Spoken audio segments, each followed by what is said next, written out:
साहित्य समाज का दर्पण है और ज्ञानपीठ पुरस्कार उस दर्पण को समृद्ध करने वाले साहित्यकारों का सर्वोच्च भारतीय साहित्यिक सम्मान। ज्ञानपीठ पुरस्कार को भारतीय साहित्य का नोबेल भी कहा जाता है और हाल ही में यह पुरस्कार प्रदान किया गया है, जिसकी वजह से यह फिर से आपके सामने रेलिवेंट हुआ है। तो तमिल कवि, साहित्यकार और गीतकार आर वैरामुथु को यह पुरस्कार हाल ही में उनकी जन्म तिथि के दिन ही प्रदान किया गया है और ये 60वां ज्ञानपीठ पुरस्कार है। तो आइए जानते हैं इसके विषय में वो सभी महत्वपूर्ण तथ्य जो आपके एग्जामिनेशन के लिए महत्वपूर्ण है। शुरुआत करते हैं वीडियो की, किसको मिला 60वां ज्ञानपीठ पुरस्कार इसी शीर्षक के अंतर्गत।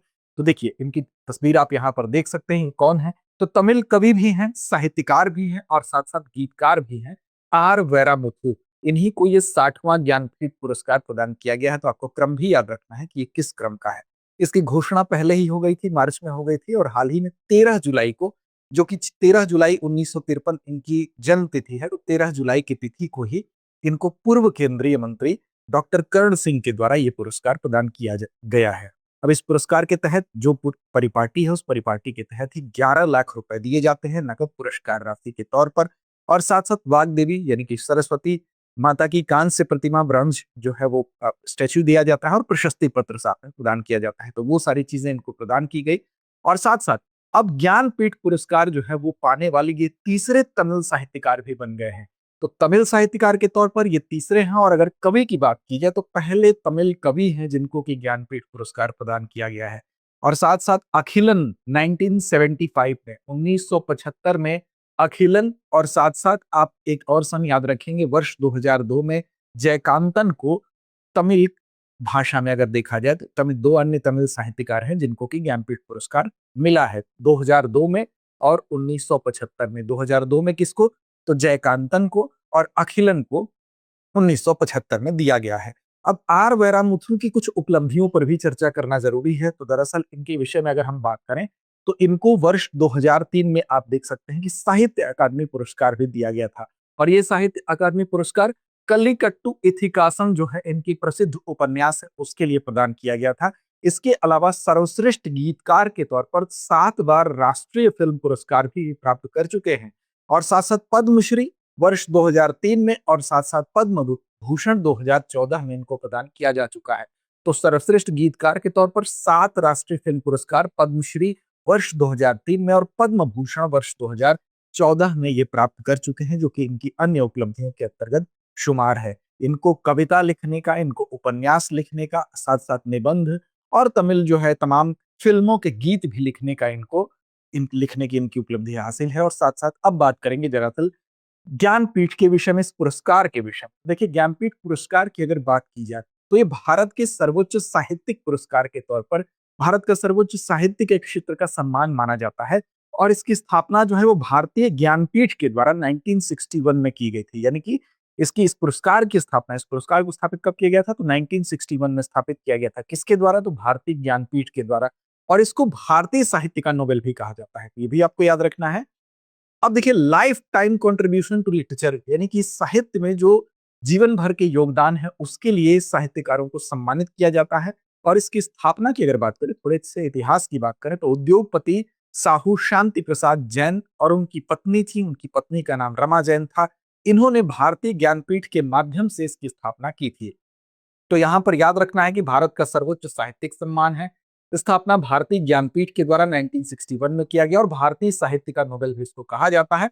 भारतीय लेखकों के आजीवन साहित्यिक योगदान यानी कि lifetime contribution to literature को यह सम्मानित करने वाला पुरस्कार है। पहला ज्ञानपीठ पुरस्कार किसको मिला था, यह भी आपको ध्यान रखना है। तो पहला जो ज्ञानपीठ पुरस्कार है वो 1965 में यानी कि 1965 में जी शंकर कुरूप को मलयालम भाषा के लिए प्रदान किया गया था। मलयालम भाषा के लिए नहीं, मलयालम साहित्यकार थे, तो उनको प्रदान किया गया था। जी शंकर कुरूप उनका नाम था 1965 में, 1965 में।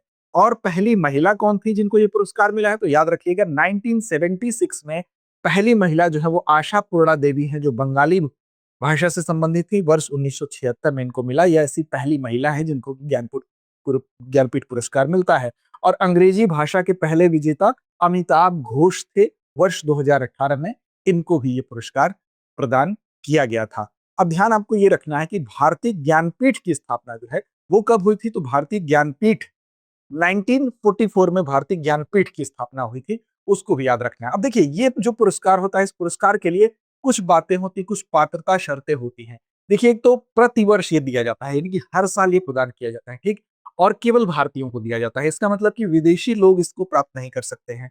तो हर साल दिए जाने वाले पुरस्कार भारतीय लेखकों को दिया जाने वाले पुरस्कार हैं। और आप देखेंगे 1965 यानी 1965 से लेकर 81 तक आप देखेंगे ये पुरस्कार किसी भी विशिष्ट कृति के लिए प्रदान किया जाता था। यानी कि जो अभी कॉन्सेप्ट आप देख रहे हैं लाइफ टाइम कंट्रीब्यूशन का, इसकी शुरुआत 1982 से हुई थी। 1982 से पहले अगर आप देखेंगे तो 1965 से लेकर 1981 तक ये पुरस्कार कोई भी विशिष्ट कृति है, किसी की स्पेसिफिक कोई भी बुक है, उसके लिए प्रदान कर दिया जाता था। लेकिन अभी स्थिति यह है कि लाइफ टाइम कंट्रीब्यूशन क्या है लिटरेचर को लेकर, उस आधार पर इस पुरस्कार को तय किया जाता है एक्सपर्ट कमेटी के माध्यम से।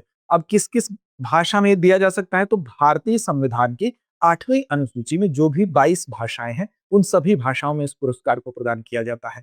अब जानते हैं आप कि ये 22 भाषाओं में दिया जाता है। उसके अलावा वर्ष 2013 में क्या किया गया कि इसमें अंग्रेजी भाषा को भी जोड़ दिया गया। तो 22 भाषाओं के अलावा 2013 से अंग्रेजी में लिखने वाले लेखकों को भी यह प्रदान किया जाने लगा। और आपको ध्यान ये रखना है कि कहीं अगर स्टेटमेंट के तौर पर तथ्य के रूप में सवाल आपके सामने आता है, तो ये आपको याद रखना है कि मरणोपरांत इस पुरस्कार को प्रदान नहीं किया जाता है। ये भी आपको याद रखेंगे। और साथ साथ इस पुरस्कार में पुरस्कार राशि के तौर पर क्या दिया जाता है, तो आप याद रखेंगे 11 लाख रुपए नकद जो है वो पुरस्कार राशि के तौर पर प्रदान किया जाता है। इसके साथ साथ एक प्रशस्ति पत्र प्रदान किया जाता है। तो दूसरी चीज आपको क्या याद रखनी है कि प्रशस्ति पत्र भी दिया जाता है। और साथ साथ तीसरी चीज इसमें कांस्य की, ब्रॉन्ज की क्या दिया जाता है, कांस्य की एक प्रतिमा होती है। जो किसकी होती है, जो गॉडेस सरस्वती की होती है, जिनको वाग देवी भी कहा जाता है। तो वाग देवी की प्रतिमा होती है, उसको भी प्रदान किया जाता है। तो 11 लाख रुपए नकद, प्रशस्ति पत्र, कांस्य की वाग देवी की प्रतिमा इसके तहत प्रदान किया जाता है। ब्रॉन्ज स्टैचू गॉडेस सरस्वती की कांस्य प्रतिमा, ठीक है। तो ये कुछ महत्वपूर्ण तथ्य है जिसको आप याद रखेंगे। इसके अलावा एक जिम्मेदारी बनती है आपकी, वो है अभ्यास प्रश्न का जवाब देने की। तो कमेंट बॉक्स में कमेंट करिए और इसका अभ्यास प्रश्न जो है उसका जवाब दीजिए।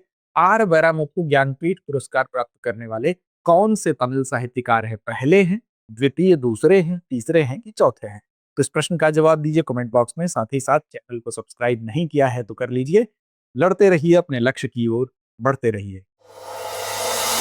अब एग्जाम की तैयारी को और बेहतर करने के लिए हमारे चैनल को लाइक, शेयर और सब्सक्राइब करना ना भूलें।